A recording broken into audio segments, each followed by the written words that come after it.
Hi, I'm Paul Stringfellow, and welcome to this very first edition of Tech Takeaways on the Road. We've not done on the road before, so this is exciting. We're in a studio in Manchester, which is very on the road for us, and there's stuff going on outside. So we're not we're not in a normal dark corner that we often record in. So on this show, I'm joined by a very special guest, hot-footing it from a event that we've just done here, talking about Microsoft Copilot and the adoption process and the thought process and some of the considerations you need to take as you look to adopt AI, generally AI inside your business. And obviously this event's been Microsoft Copilot specifically. So we've done a couple of AI Copilot type podcasts in the past. But what we wanted to do is have a proper expert with us this time. So that's what we've done. So I'm joined on this week's episode by Dan Boyles. Hi, Dan. How you doing? Not too bad, thank you, Paul. How are you doing? Yeah, I'm doing good. Thanks for joining us on the show, and thanks for spending some time with us today over in Manchester, talking about Copilot with our audience. No problem. It's a good event, actually. It was. Yeah, we got some great questions as well, and we might dip into some of those. For people wondering where the audience has gone, they're not in this room. We're in a small room, and that was Josh's arm just coming in. If you're watching rather than just listening. Okay, well let's jump into the topic. And Dan, before we do that, I suppose, do you want a little bit of an introduction? Who you are, what it is you do? Yeah, sure. So my name's Dan. I work for a company called Illuminate Learning. We're a Microsoft training partner. Kind of the three of us work in a business where we've all kind of worked together either directly for Microsoft or with Microsoft for nearly a decade each now, so quite a long time. And yeah, I've been a technical trainer and an adoption specialist trainer for the last 10 years of my life, really, focusing across all the areas of Microsoft, specifically M365 as your modern workplace, and now obviously with the explosion of AI, here we are with Copilot, and it's an exciting time. Yeah, well, that means because you're one of the cool kids. So I wouldn't say cool. I'm a bit on the wrong side of 35 now to be a cool kid. But it is quite nice to see the rapid evolution, I guess, of M365 coming in, cloud computing coming in, and now AI. It's quite an interesting place to be at the moment. Yeah, and I think so. And this kind of the use of AI has grown, and we can talk about what we mean by AI if we really wanted to, but that feels like 7 shows all in one trying to define what AI is.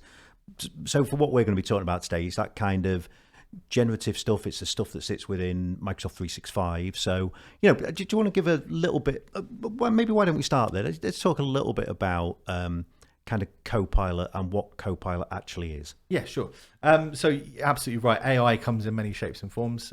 We've all used AI at some point in our life, whether that's on a mobile device or Alexa or Hey Google or Siri or anything like that.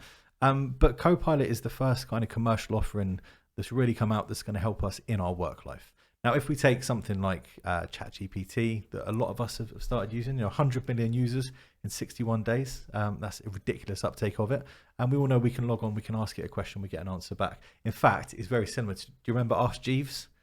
Back in 2000, I think it was, as the very first version of AI. I've done some Jeevesing. I know what you're talking about. Ask Jeeves and back when Clippy was about as well. So AI has been there and it's kind of evolved. But Copilot effectively, M365 Copilot specifically, it integrates with all your applications. It's a massive assistant into your modern work life.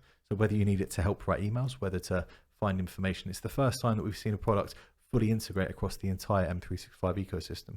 And it's incredible. It's a really, really powerful tool.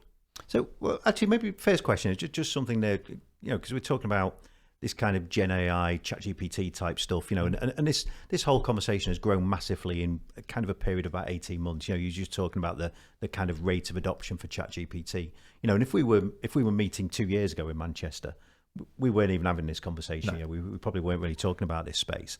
So, but maybe just in terms of definition, how is Copilot different from something like ChatGPT? Because you actually talked about in the session that we've just done why you'd want to use Copilot as opposed to something else. So, I'll ask you that question here. Yeah, sure. Why? Okay, so ChatGPT and kind of any traditional AI, I say that in inverted commas because there is no traditional AI. We are on the cusp of it being kind of launched. Yeah, out. Old AI. AI, Clippy back in the day. Yeah. No, I think AI that we've used traditionally, such as ChatGPT or any GPT-based system, is all online. You ask it a question, it gives you an answer. You ask it for information or for tips or for a formula or anything like that, and it'll give you it. What separates Copilot is it's actually built into the fabric of the applications itself. So no longer is it just a tool that can give you an answer to a solution, or give you a solution to a problem. or answer a question for you, it can actually perform actions upon your behalf on the applications now. So mass being able to model data on Excel, getting it to reply to emails for you, getting it to be able to create an action plan from a meeting that you've just had. That's what separates it apart, and that's what makes it such a powerful tool. Is it's built in to the applications. With a click of a button in every single application, it has a dedicated Copilot app, and you can get it to perform actions, to mass organize data, to analyze data, and just to kind of really help you in your workday. So we'll talk. We'll come back to some of this in a sec, because I think Copilot's a term that gets thrown around a lot. So Yes. people are talking about Copilot, and actually not just Microsoft. Lots of other vendors I speak to have a Copilot for this and a Copilot for that. But even when we talk about Copilot from a Microsoft perspective, there's not just one thing, is there? That's about 21 Copilots now, I think. Yeah, well, don't do all of them. No, but give us an idea. The main ones you're looking at. So Copilot for M365 is your M365. It's a paid version that you get on M365. That's your applications. You got Windows 11 Copilot, which is a free version that sits in on your application. On your Windows taskbar. You've got Copilot Online, which is Copilot Pro. They're all the free ones. But then you start digging into things such as Security Copilot. Now, that is its own very specialized niche product that is specifically focused on security vendors, SOCs, and anything like that. Very expensive, but it's quite a good product. And then you've got Dynamics. Obviously, it sits in with Dynamics. You've got Sales. You've got Salesforce. All these different versions out there. But I think the main one that's going to be the main areas of focus definitely will be M365 Copilot, and then the free version that you get online as well for your business. Yeah, and that makes sense. I think we kind of, when the session we've just done here, as we close that up, one of the things I talked about was that the idea that, ChatGPT was a thing that suddenly people thought, oh, here's something that we can all play around with and have fun with. Yeah.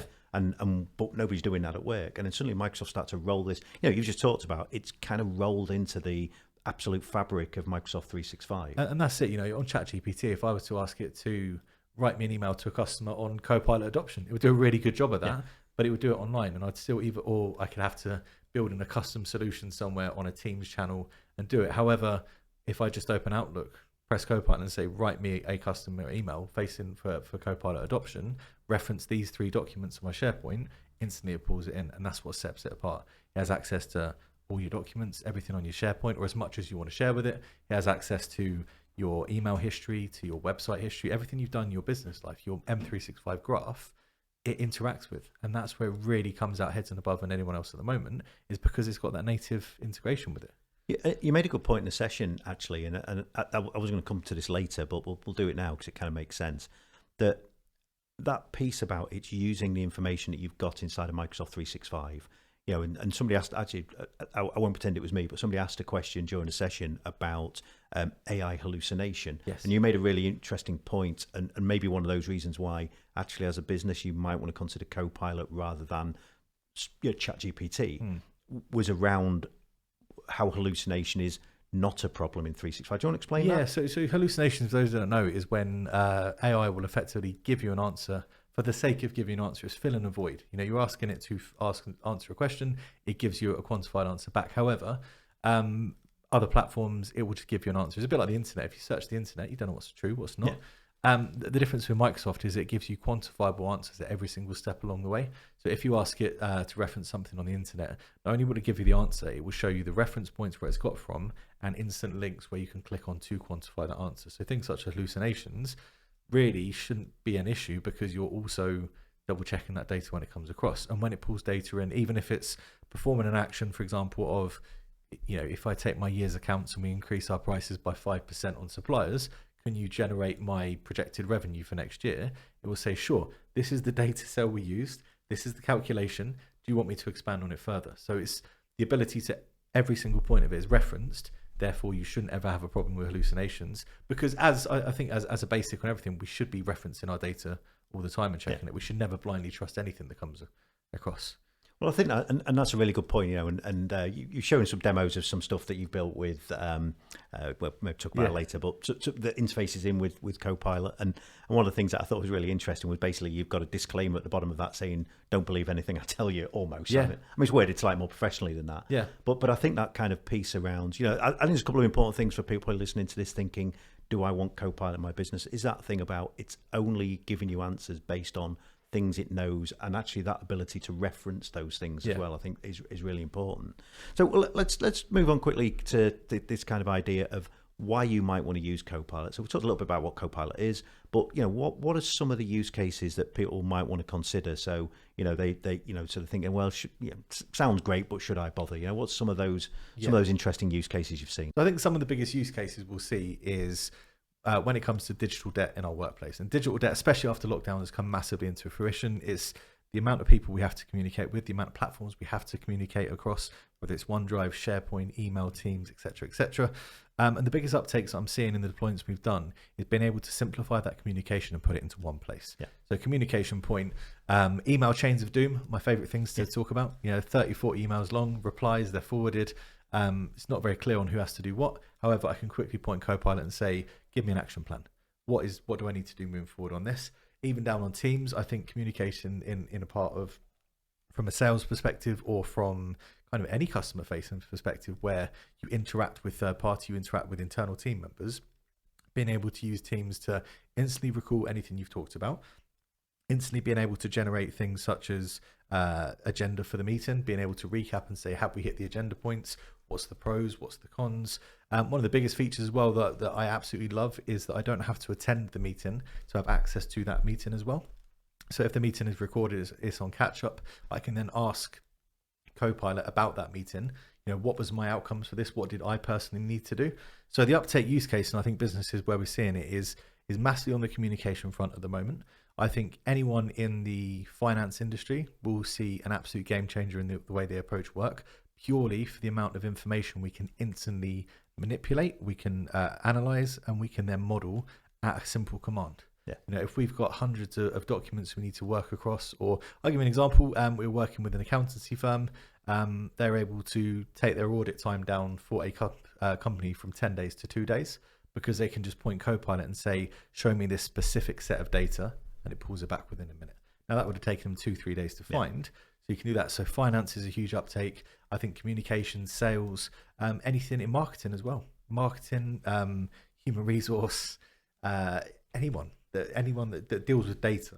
So there's a couple of things I actually mentioned during the session, and although I was going to say you had me at what you mean I don't have to attend meetings and I can just say something attend on my behalf. I mean, that was a win. Hey, that could be a win. Yeah. Some meetings I just don't want to attend. And you talked about kind of things like those email chains of doom, and funny when you talked about it in the event, I was thinking, I feel that, I know exactly what you mean. I'm sure lots of our listeners here will appreciate suddenly, I think you made a comment about you suddenly find yourself in this chain and you should have been in the chain 10 emails earlier because there's a whole bunch of terrible things have happened since.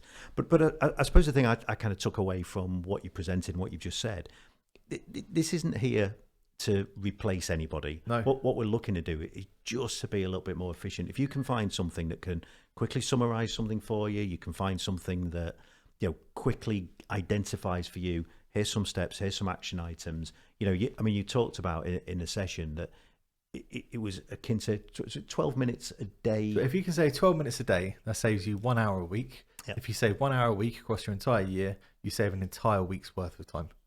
Yeah, which is mad. It's 48 hours a week, right? And if you think what Copilot does, like I've just mentioned there, it's not here to replace you. AI will not replace. There'll be a minority of jobs that effectively will be replaced with AI in some point. I mean, like the tiniest minority.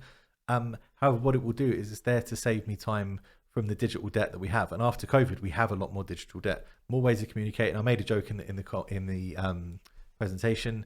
We now have meetings about having meetings. Yeah. How many meetings do we have to attend and take notes and make action plans? If Copilot can do all the meeting notes for me, all the action plans, and the pros and the cons, and fill it into my planner and tell me what I need to do, saves me an hour a day.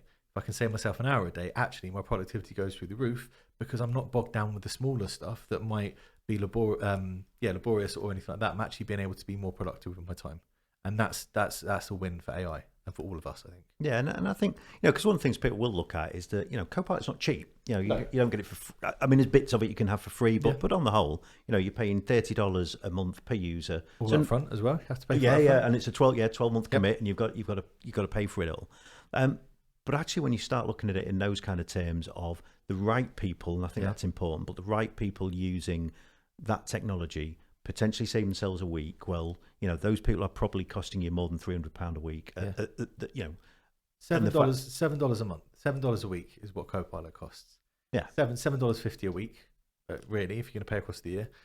So that's an hour, half an hour. I don't know what I don't know what wages on how to rate, but half an hour a week. If you can save yourself half an hour a week, you pay for Copilot. Yeah. When you start talking about an entire weeks in a year, that's crazy. Yeah. Right. And actually, in terms of well-being, in terms of, I think after lockdown, there's a lot more stress in what we do with IT. Like just the pure communication that comes through, that need for instant response, that need for kind of instant consumption of data. If it can help me be less stressed, if it can help me find the data I need quicker, that's the biggest thing. I pay for this on my own simply because it can help me find data. Yeah. Simple. Well, as we kind of look to wrap up and and give some people some takeaways, which is why we call it Tech Takeaways. It does what it says on the tin. This podcast, we didn't even ask Copilot. We came up with that all of ourselves. Copilot can do that for you. If you ever wanted to rename your podcast, it can give you an intro and everything. Not that you do. I think it's a good name. Yeah, I know. Like it come up with some better. Possibly could. But so in terms of people who are looking to adopt Copilot, what would be kind of your top 2-3 tips of. And this actually might be true for any AI they're looking to adopt, but Copilot for 365. Let's be specific. Yeah. So, what would be your tips in making sure that adoption was successful? Okay, I think first of all is identifying the right users in the business that need it. AI is not going to be for everyone. Okay, there's people in my business that don't use it. There's people that do use it, and there's a big difference between the two. So identifying the users, but having a clear plan of what you want to achieve from it. What's your AI strategy? What do you want to achieve from having AI in the business? Do you want to be able to maybe bring more work in-house? Do you want to make people more productive? Is there a specific issue that you want to focus? Because you can customize Copilot as well. You can go into some niche routes. So I think having a strategy of AI wants to do and identifying the users, that's the first thing. Second thing, make sure your data's in order. All right, Copilot it will look at everything on your M365. It can look at Azure, all these different stuff, but making sure you understand where your data is what Copilot wants to reference. That's working with someone such as yourself, whether that's shutting off complete sections of a SharePoint, having an individual SharePoint, but knowing where you want your data sources to be, because too much data can be as bad as having a bad prompt. Yep. Right. So bad prompts we'll get on in a second. So knowing where your data is, identifying who's going to be using it and what you want to win, and actually what does success look like at the end of it? That is, I think, and if you take that for any lesson on IT, what does success look like? If we're moving to Azure, why? What is success? With AI, what is success? Do we want our workforce to be able to take out some of the laborious stuff and be better workers in this area? Do we want to replace some of our external marketed stuff maybe with this part of the business? That is your plan. What does success look like? Yeah, I think they're great tips. Getting buy-in, I think, is hugely important.